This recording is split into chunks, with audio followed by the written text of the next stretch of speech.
Hello বন্ধুরা, কেমন আছো সবাই? আশা করছি সবাই ভালো আছো। একটা ছোট্ট মিনি ব্লগ তোমাদের সঙ্গে শেয়ার করছি। এখন ভাবছি তোমরা যে আজকে আমি এখন কোথায় যাচ্ছি।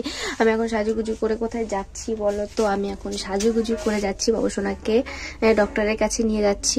আর এই যে রেডি হয়ে গেছি, এখনই বেরোবো। আকাশের ভাব খারাপ, আমি এখন যেতাম না, আমি যেতাম বিকালের দিকে গেলে যদি বৃষ্টি হয়, তার জন্য এখনই চলে যাচ্ছি তাড়াতাড়ি করে। যদি বৃষ্টি হয় তাহলে আর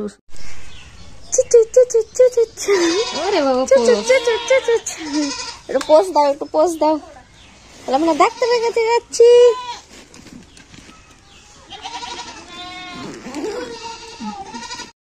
ফাইনালি অনেকক্ষণ দাঁড়ানোর পরে একটা টোটো পেয়েছি, আর টোটোতে বসে পড়েছি। দেখো টোটো চলছে, আর টোটো রাস্তাটা একটু খারাপ, তো তার জন্য আওয়াজ হচ্ছে। তো বাবুসোনা ভয়তে আমাকে চাপটে ধরে আছে, মানে চুপ করে, তোমরা তো দেখতে পাচ্ছ বিড়ালের বাচ্চার মতো একদম চাপটে ধরে আছে আমাকে ভয়তে, ভাবছে যদি ছেড়ে চলে যায়। তো যাই হোক, ফাইনালি চলে এসেছি ডক্টরের এখানে। এসে দেখি ডক্টরই নেই, চেম্বার ফাঁকা, কারণ হয়তো কোনো পেশেন্ট নেই বলে গেছে বাইরে। তো তোমাদের একটু চেম্বারটা দেখিয়ে দিলাম।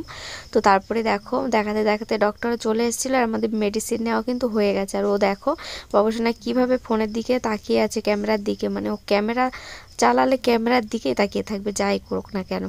তো যাই হোক, ভিডিওটা এ পর্যন্তই ছিল। তোমাদের যদি ভালো লাগে তো লাইক কমেন্ট আর বেশি বেশি করে শেয়ার করো। অন্তত বাবুসোনার জন্য একটু শেয়ার করো, কমেন্ট করো, লাইক করো। কে কোথা থেকে আমার ভিডিও দেখছো অবশ্যই জানিও। তো আমার বাবুসোনাকে কেমন লাগছে এটা